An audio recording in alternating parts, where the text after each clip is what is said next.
Hi, welcome back for Thread Thursday, and I thought that I would get started first on this velvet stitch, it's called, and I've drawn a little grid and we're starting, and so I'm doing it left-handed, so starting from the bottom right corner and coming across to the top left corner of each little grid.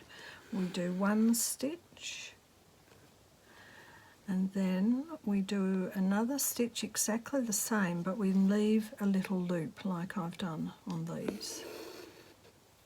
So I'm just going to use my thumb to hold that down, come back in at the same spot.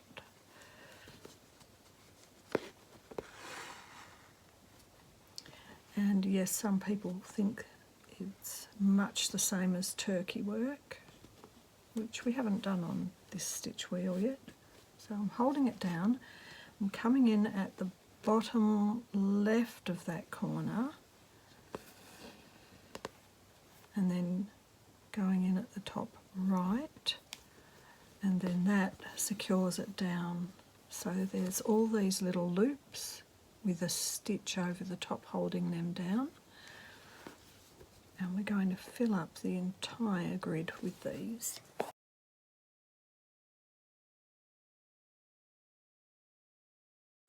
So here's our little loop,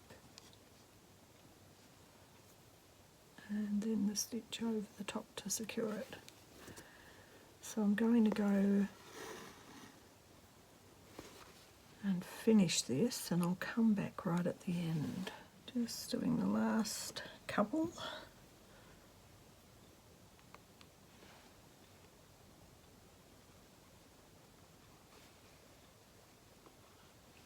Leaving the loop.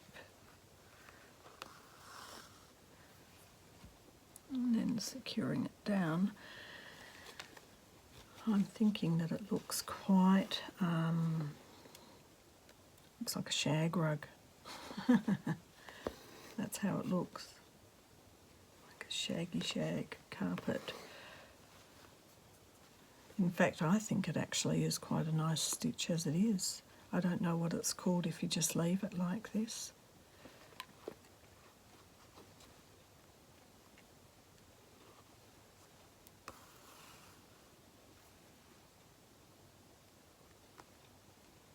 Secure that loop down. I mean, it's a bit fiddly, but once you get the hang of it, it's actually not too bad. It's the same as any stitch that seems at the start to be really difficult.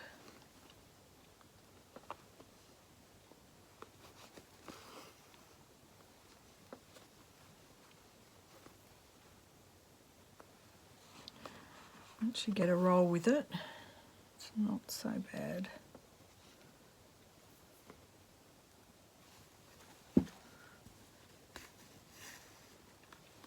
All right.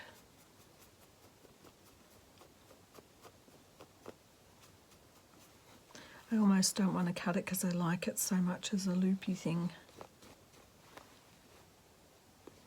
But this is what you do. Check what's going on in there.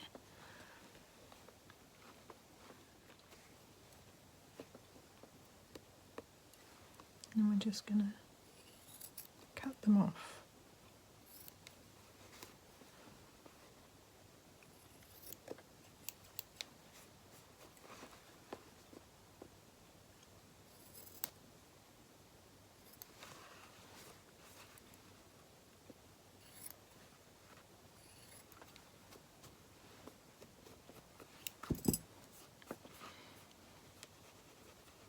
Mine looks like a very bad haircut. Give you a closer shave here.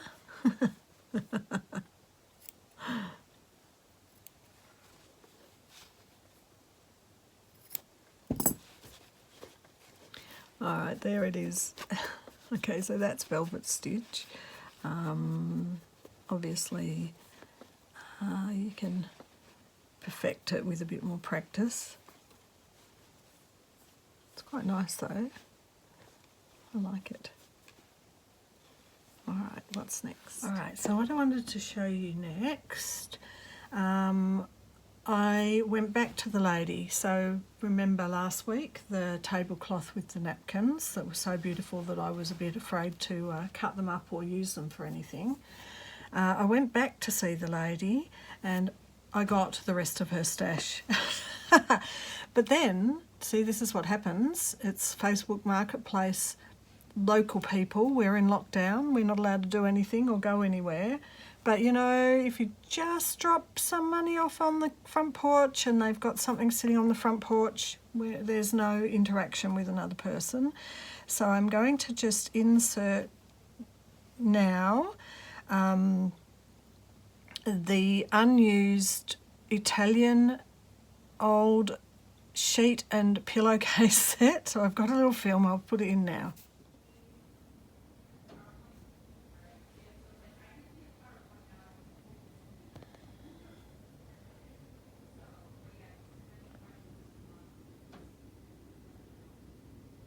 Right, so I hope you enjoyed that. So I couldn't get the story from the people about where it came from, other than it had just been, I think, in their family, sitting in the cupboard and never been used. But how beautiful was that embroidery? All hand done. So here, now to this pile. So because I'd been looking at different types of laces after we did the lace tag with Anne, when I went back and got the rest of this lady's stash that she was selling, I heard more of the story. And so apparently, so these are satin. They actually seem to be machine embroidered because there's threads. Let's look on this side. So that's the back. So the lady that owned these was the local seamstress back in the day for this whole area. I'm in Glenroy, but she was in Moonee Ponds, and she just had collected all these beautiful things. But apparently she passed away 14 years ago, but the father was still alive, and so the two daughters had not had the heart to go through her stuff. But all of a sudden, I was able to get her stuff, and I am pretty excited about that. So I don't know if it definitely feels like satin. I can't tell if as a seamstress this was actually hand done. I mean, this looks like definitely it's been cut, which could have been done by hand. Hard to say. She might have had one of those machines that did it. Very, very fine work.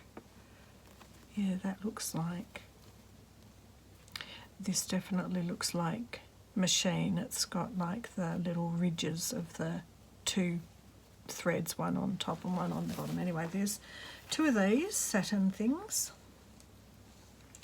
I can't work out what I want to use them for, but when I heard the stories, I just went, oh, I've got this lady's stash and I think I just have to put them in a box somewhere and not use them.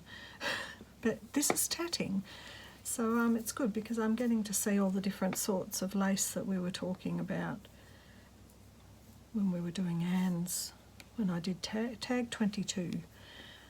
So there was two of these in that colour and a couple more. So it's tatting, it's crochet. So I don't know if she actually made these herself, but how beautiful. And then there's these two, these are definitely crocheted, two matching little crocheted table covers. It's funny, isn't it, because I'm just really loving it, and I loved making my bed up with all of that. It's just really special, but it's just not kind of the thing, is it?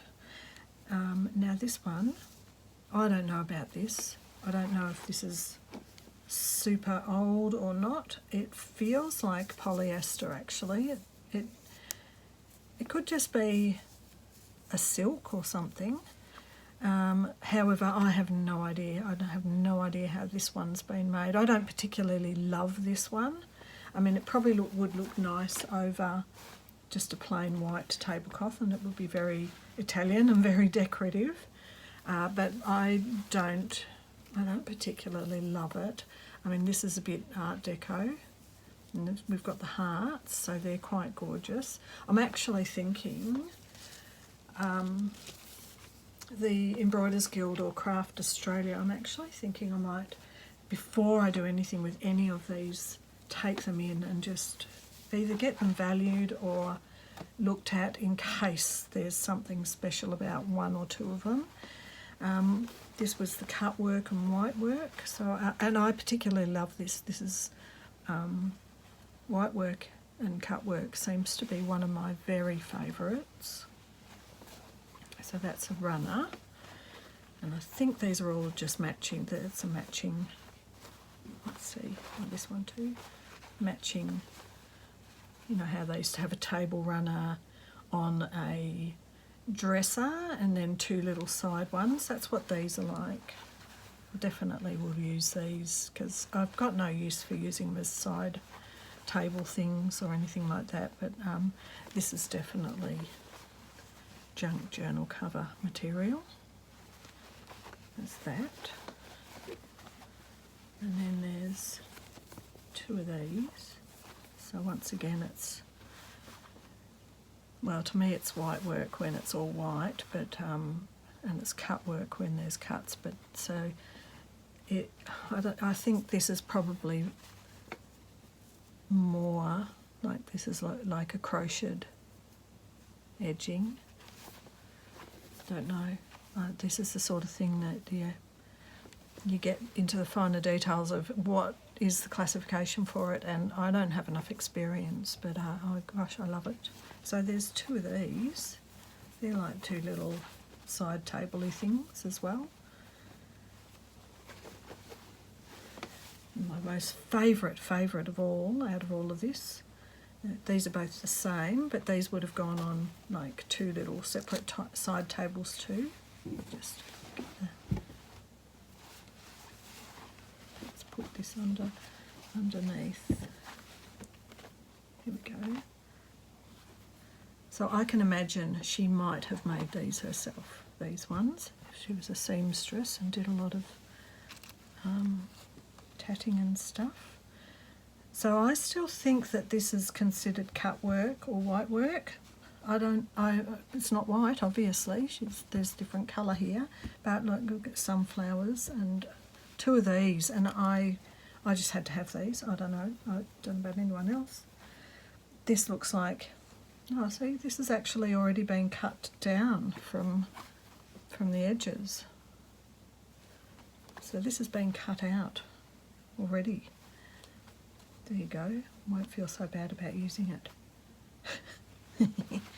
But this one certainly hasn't been cut out, and that seems complete. It's almost like a window, isn't it? It's like a stained glass window design. How good's that? And then there was this one. So this is definitely like a little baby's blanket almost, but that's definitely a crochet. That's definitely made with a needle. It's not, I don't think it's knitted. I think it's crochet. Oh, it could be knitted. Such fine and beautiful work, and you know, in our day and age where we're just so, everything's done in 2 seconds, it's so nice to see this sort of stuff and really appreciate all of it, really. The only other thing I got was this. Now, I didn't particularly love it, but however, it's cute. But the story of this lady who was sort of in her, maybe in her late 40s, 50s, similar, you know, age to me, or late 50s. She was telling the story of this being her favourite, and you know why I think it was her favourite? There's nothing super about it. It's been obviously hand embroidered, very fine, beautiful detail, and I love these.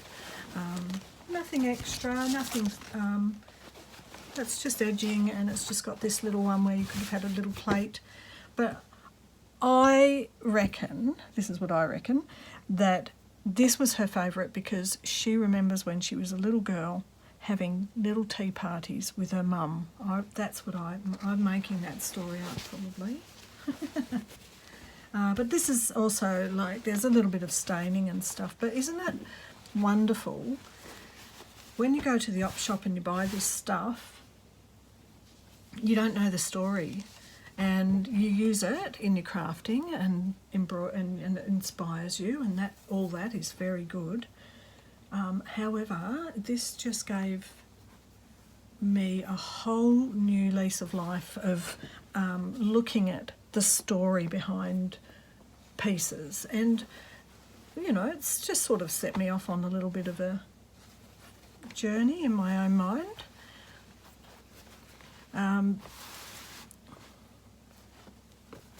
Yep, gorgeous. Yeah. Bit more of a journey, that's for sure. You definitely don't think about it when you just grab something from the op shop and you don't know where it came from or what the story of it is. Anyway, gorgeous stash. Beautiful. That's it, I think, for Thread Thursday for this week. My big work, I haven't done much on it, so there's not really much to show. Started working on another piece that's for maybe for a bag to hold books or something, or hold some embroidery, but that's not quite up to showing yet, I don't think. No, I think I'll show it next week. All right, yes. I hope you enjoyed that little forage that I had. Thanks, lockdown.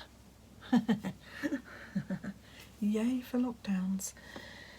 Not really. Anyway, I'll see you soon. Bye for now.